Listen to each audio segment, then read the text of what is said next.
नमस्कार दोस्तों, मेरा नाम है रवि और आप सभी का स्वागत है आपके अपने YouTube channel study with Ravi पर। फ्रेंड्स, जो हमने एक सीरीज स्टार्ट की थी उत्तराखंड करंट अफेयर्स 2023 का रिवीजन, जिसके अंतर्गत हम नवंबर 2022 से नवंबर 2023 तक के सभी महत्वपूर्ण करंट अफेयर्स प्रश्न का रिवीजन कर रहे हैं। तो दोस्तों, इस रिवीजन का यह हमारा पार्ट 2 है, जिसमें सभी प्रश्न इंपॉर्टेंट हैं, सेलेक्टेड हैं। और हमने जो पहला पार्ट पढ़ा है उसमें भी सभी प्रश्न दोस्तों इंपॉर्टेंट हैं, तो आप उस पार्ट को भी जाकर जरूर देखिएगा और आज की इस क्लास को दोस्तों एंड तक जरूर देखिएगा। तो चलिएगा शुरू करते हैं आज की अपनी इस क्लास को, जिसका पहला प्रश्न है कि राष्ट्रीय युवा सांसद महोत्सव 2023 में उत्तराखंड का प्रतिनिधित्व किसने किया है। तो ये क्या है दोस्तों, दिव्या नेगी ने। राइट आंसर रहेगा ऑप्शन बी। ठीक है, दिव्या नेगी जो दोस्तों टिहरी गढ़वाल की पट्टी जुबा की सुनार गांव की रहने वाली हैं। इन्होंने हर साल होने वाले राष्ट्रीय युवा सांसद महोत्सव में उत्तराखंड का प्रतिनिधित्व किया है। इस राष्ट्रीय युवा सांसद महोत्सव का उद्देश्य होता है दोस्तों देश के युवाओं की आवाज़ को सुनना। और जो राष्ट्रीय युवा दिवस मनाया जाता है तो वह आपका 12 जनवरी को मनाया जाता है। ठीक है, और अंतर्राष्ट्रीय युवा दिवस जो मनाया जाता है तो वह आपका 12 अक्टूबर को मनाया जाता है। सेकंड क्वेश्चन है दोस्तों कि राष्ट्रीय स्वास्थ्य मिशन के तहत उत्तराखंड में तीसरा पुनर्वास केंद्र कहाँ स्थापित किया गया। तो यह है पिथौरागढ़ में स्थापित किया गया है। सही आंसर रहेगा ऑप्शन ए। ठीक है, तो याद रखिएगा कि हाल ही में केंद्र सरकार ने राष्ट्रीय स्वास्थ्य मिशन के तहत उत्तराखंड में तीसरा पुनर्वास केंद्र स्थापित करने की मंजूरी दी थी, जिसे दोस्तों पिथौरागढ़ में मनाया जा रहा है। इसका उद्देश्य है दोस्तों कि अति कुपोषित बच्चों को पोषाहार और दोस्तों मेडिकल सुविधाओं को उपलब्ध कराना। ठीक है, इससे पहले दोस्तों उत्तराखंड में जो 2 पुनर्वास केंद्र स्थापित किए गए थे, तो एक हरिद्वार में और दूसरा ऊधम सिंह नगर में स्थापित किया गया था। फ्रेंड्स, एक रिपोर्ट जारी की थी राष्ट्रीय परिवार स्वास्थ्य सर्वे ने, जिसके अनुसार उत्तराखंड में 21% बच्चों को कुपोषित बताया गया है। ठीक है, और एक रिपोर्ट जारी की है महिला सशक्तिकरण एवं बाल विकास के द्वारा, जिसने आंकड़ों के मुताबिक बताया कि प्रदेश में 1200 से अधिक बच्चे अति कुपोषित हैं। ठीक है, तो ये दोनों आंकड़े भी आपको याद रखने हैं। तीसरा प्रश्न है कि उत्तराखंड के किस जनपद में दुनिया की सबसे छोटी तितली ग्रास ज्वेल मिली है। तो यह दोस्तों आपका पिथौरागढ़ में मिली है। सही आंसर रहेगा ऑप्शन डी। पिथौरागढ़ में दोस्तों दुनिया की सबसे छोटी तितली ग्रास ज्वेल मिली। याद रखिएगा, इसका नाम इम्पोर्टेंट है। और पिथौरागढ़ में ही दोस्तों आपकी दुनिया की सबसे बड़ी तितली भी मिली थी, जिसका नाम है दोस्तों गोल्डन वर्ल्ड विंग। ठीक है, और ये तितलियाँ मिली कहाँ पर हैं, पिथौरागढ़ के मुनस्यारी में। अगला प्रश्न है कि निम्नलिखित में से किस स्थल को विश्व में आध्यात्मिक और ध्यान केंद्र के रूप में विकसित किया जाएगा। तो ढोल आश्रम जो अल्मोड़ा में स्थित है, इसे आध्यात्मिक और ध्यान केंद्र के रूप में विकसित किया जाएगा। इसका पूरा नाम है दोस्तों कल्याणिका हिमालयन देवस्थानम न्यास कनारा ढोल आश्रम। ठीक है, इसी में दोस्तों दुनिया का सबसे बड़ा श्री यंत्र भी स्थापित किया गया है। और इस आश्रम की स्थापना की गई थी 1991 में। किसने की, तो कल्याण दास जी के द्वारा की गई थी। पांचवा प्रश्न है हाल ही में किस महिला ने एनसीसी कैडेट के रूप में उत्तराखंड के हिमालयी क्षेत्र में पर्वतारोहण कोर्स पूरा कर इतिहास रचा है। तो यह दोस्तों शालिनी शाह ने रचा है। सही आंसर रहेगा ऑप्शन ए। ठीक है, तो शालिनी शाह ने देश की पहली महिला एनसीसी कैडेट के रूप में उत्तराखंड के हिमालयी क्षेत्र में पर्वतारोहण पाठ्यक्रम को पूरा करते हुए एक इतिहास रचा। ये दोस्तों लखनऊ की रहने वाली हैं, याद रखना है।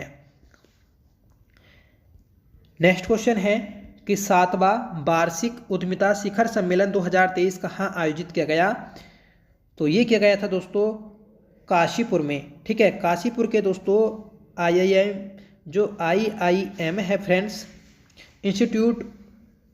इंडियन इंस्टीट्यूट ऑफ मैनेजमेंट, तो इसमें आयोजित किया गया था। ठीक है, तो याद रखिएगा इंपोर्टेंट क्वेश्चन है कि 7वां वार्षिक उद्यमिता शिखर सम्मेलन कहाँ आयोजित किया गया था, काशीपुर में।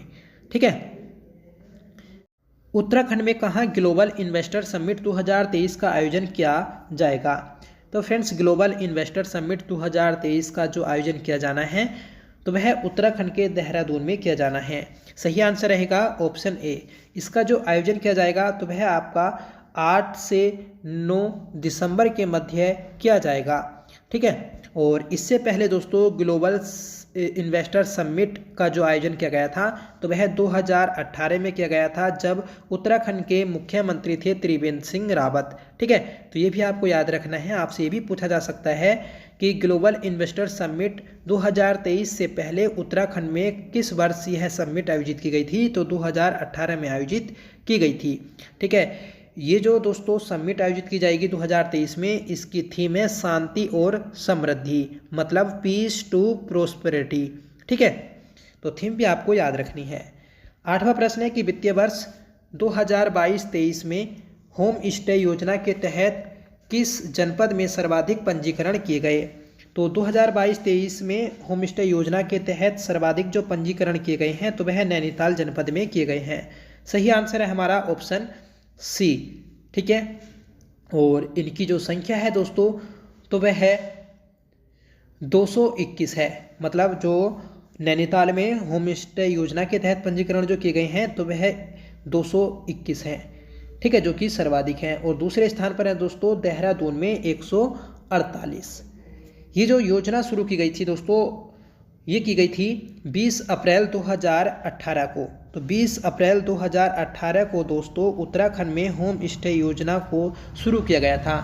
ठीक है, इस पूरी योजना का नाम है दोस्तों होम पंडित दीनदयाल गृह आवास योजना। ठीक है, तो ये भी आप याद रखिएगा। अगला प्रश्न है, हाल ही में उत्तराखंड के कितने उत्पादों को जीआई टैग मिला है। तो उत्तराखंड के दोस्तों 18 उत्पादों को जीआई टैग मिला है। सही आंसर रहेगा ऑप्शन डी। और उत्तराखंड में दोस्तों अब टोटल जो जीआई टैग उत्पाद हो गए हैं तो इनकी संख्या है 27। ठीक है, तो याद रखिएगा। 10वां प्रश्न है कि उत्तराखंड में पहली बार भौगोलिक सांकेतांक महोत्सव कब से कब तक आयोजित किया गया। तो उत्तराखंड में पहली बार दोस्तों भौगोलिक सांकेतांक महोत्सव आयोजित किया गया है, और ये कब से कब तक किया गया, तो 17 से 21 नवंबर के मध्य आयोजित किया गया था। सही आंसर रहेगा ऑप्शन ए।